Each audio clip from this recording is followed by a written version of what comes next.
ओम नमः शिवाय भक्तों। भक्तों, हमारी पूजा पाठ कोई भी प्रेत पिशाच आसानी के साथ ले सकता है।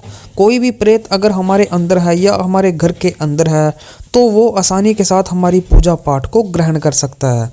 जो भी हम पूजा पाठ करते हैं, मंत्र जाप करते हैं और जो भी हम भोग प्रसाद भगवान को देते हैं, वो हमें ना लगकर, हमारी पूजा पाठ को ना लगकर हमारा कोई प्रेत जो हमारे अंदर है वो खाता रहता है। और वो इसे तब तक खाता है जब तक हमारे शरीर में वो रहता है। जैसे ही हमारे शरीर से वो निकल जाता है तो हमारा पूजा पाठ हमें वापस मिल जाता है। लेकिन अब इस बात का कैसे पता लगाया जाए कि हमारा पूजा पाठ हमें लग भी रहा है या नहीं लग रहा है, या कोई प्रेत पिशाच हमारे पूजा पाठ को ले रहा है। तो इसके बारे में आज मैं आपको जानकारी देने वाला हूँ कि इस चीज़ का आप कैसे पता लगा सकते हो। तो जानने के लिए आप इस वीडियो को लास्ट तक ज़रूर देखें और वीडियो अच्छी लगे तो चैनल को अभी से सब्सक्राइब कर दीजिएगा। तो चलिए जानते हैं। सबसे पहले तो जब हम कोई भी पूजा पाठ करते हैं अपने सच्चे मन निष्ठा के साथ किया करते हैं। कभी हमारे मन में कुछ इच्छा होती है, जैसे किसी इच्छा की पूर्ति के लिए हम संकल्प लेके किसी चीज़ का पाठ कर रहे हैं, तो इच्छा पूर्ति के लिए भी हम कभी पाठ करते हैं, भक्ति करते हैं। कभी हमारे मन में कोई इच्छा भी नहीं होती, उसके बाद भी हम पूजा पाठ भक्ति भाव करते रहते हैं। तो कई बार ऐसा हो जाता है कि जैसे हम किसी इच्छा पूर्ति के लिए कर रहे हैं, मान लो कहीं नौकरी नहीं है हमारे पास और हमें नौकरी चाहिए, तो हम भगवान का कुछ भी मंत्र जाप करने लग गए। जैसे किसी से पूछकर किसी ने बताया ओम नमः शिवाय का जाप कर लो, 1 महीना तक लगातार 1100 मंत्र जाप करो हर रोज। तो ऐसा आप करने लग गए, लेकिन उसके बाद भी आपका काम नहीं बना। आपने सच्ची निष्ठा पूरी अच्छी भक्ति करके ओम नमः शिवाय का जाप किया, पर उसका बाद भी आपका काम नहीं बना। तो ये कैसे हो सकता है? क्योंकि भगवान है, भगवान तो सबकी झोलियां भर देते हैं।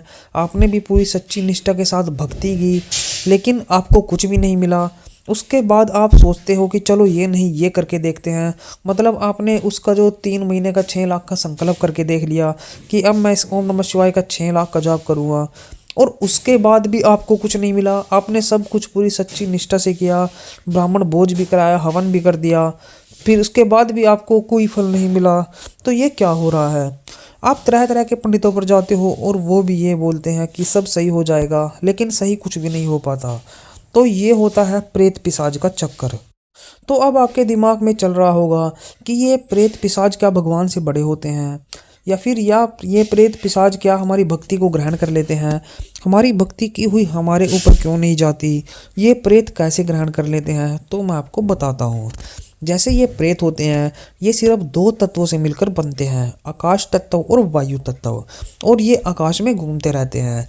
जब भी इनको कोई भक्ति करने वाला आदमी दिखता है, जैसे आप लगातार भक्ति कर रहे हो, तो ये आपके पास आ जाते हैं। आपके पास आने के बाद इनको ये होता है कि ये भगवान का भक्त है और ये हमारी मुक्ति करा देगा। तो ये आपके आसपास भटकने लगते हैं।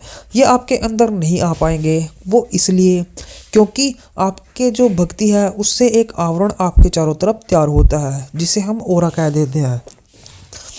अगर आपका ओरा मजबूत हो जाएगा तो कोई भी नेगेटिव शक्ति आपके पास नहीं आ सकती, कोई भी नेगेटिव शक्ति आपको छू भी नहीं सकती। तो भक्ति करने के बाद आपका ओरा मजबूत हो जाता है, जिसके कारण ये आपके अंदर प्रवेश नहीं कर सकते। तो उसके बाद ये ढूंढते हैं कोई ऐसा रास्ता जिसके थ्रू ये आपसे कांटेक्ट में रहें और आप इनकी मुक्ति करवा सको। ये सीधा आपको कुछ भी नहीं बोल सकते, क्योंकि इनके पास सिर्फ 2 तत्व होते हैं। तो ये आपके आसपास भटकते रहते हैं। आप जो भी पूजा पाठ करते रहते हैं उसको ये अपने अंदर खींचते रहते हैं ताकि इनकी मुक्ति हो सके। लेकिन जब इनकी मुक्ति हो जाती है, जैसे कोई अकाल मृत्यु मरा है तो उसकी उम्र पूरी हो जाए तो उसकी ऑटोमेटिक मुक्ति हो जाती है। या फिर कोई प्रेत आपके पास है और आप तुलसी माता को पानी दे रहे हो, और पानी देते हुए अगर 1-2 छींटा उस प्रेत को लग जाता है तो तब भी उसकी मुक्ति हो जाती है। और भी कई ऐसे कारण होते हैं कि भक्ति करते करते अगर आपके हाथ से कुछ ऐसी चीज़ हो गई और आसपास में कहीं प्रेत मौजूद था तो प्रेत की मुक्ति हो जाती है। तो ऐसा ये सिस्टम चलता है। इसीलिए प्रेत आपके आसपास रहते हैं और आपकी भक्ति को खींचते रहते हैं। जब प्रेत की उम्र पूरी हो जाती है तो उसकी ऑटोमेटिक मुक्ति हो जाती है।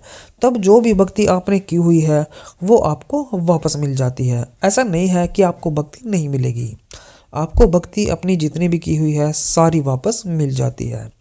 अब आप इतनी भक्ति करने के बाद भी अगर कोई रिजल्ट नहीं ले पा रहे हो तो इससे यही पता चल जाता है कि आपकी जो पूजा पाठ है उसको प्रेत अपनी तरफ खींच रहा है। तो ऐसे में आपको क्या करना होगा, इस चीज़ का ध्यान रखिए। आपने अपनी भक्ति को बहुत ज़्यादा बढ़ा देना है। जितना आपसे हो सके ज़्यादा से ज़्यादा आप मंत्र जाप करना शुरू कर दें। अपने इष्ट देव से प्रार्थना करें कि अगर ऐसा मेरे साथ कुछ हो रहा है तो कृपा करके आप मेरे ऊपर दया करें। आप हनुमान जी की शरण में जाएं, हनुमान जी की जो जोत जलाएं, हनुमान जी को चोला चढ़ाएं और हनुमान जी की फ़ोटो को अपने पंचमुखी हनुमान जी की जो फ़ोटो होती है उसको अपने घर की जो बाहर मेन चौखट होती है उसके ऊपर लगाएं। हनुमान जी का मंत्र जाप करें, राम नाम का मंत्र जाप करें। हनुमान जी के आगे भूत प्रेत सब फैल हो जाते हैं, क्योंकि कहा गया है कि भूत प्रेत निकट नहीं आवे महावीर का जब नाम सुनाए। जब इनका नाम सुनाया जाता है तो भूत प्रेत आसपास भी नहीं फटकते। और आज के टाइम में भी हनुमान जी सिर्फ एक अकेले ऐसे देवता हैं जो धरती पर घूमते हैं, जिनको अजर अमर होने का आशीर्वाद मिला हुआ है। तो आप हनुमान जी की शरण में जाए, प्रेत आपके आसपास भी नहीं आ सकते, ना ही कोई नकारात्मक शक्ति आपके पास आ सकती है। तो आपको थोड़ा सा इन चीज़ों का ध्यान रखना है। अगर आपको वीडियो अच्छी लगे वीडियो को लाइक कर दें और हमारे चैनल को आप अभी से सब्सक्राइब कर दें। और भी अच्छी अच्छी वीडियोज़ के लिए आप ऐसे ही हमारे साथ बने रहें। तो चलिए आज की वीडियो में बस इतना ही। मिलते हैं हमारी एक न्यू वीडियो के साथ, तब तक के लिए ओम नमः शिवाय, ओम नमः शिवाय, ओम नमः शिवाय।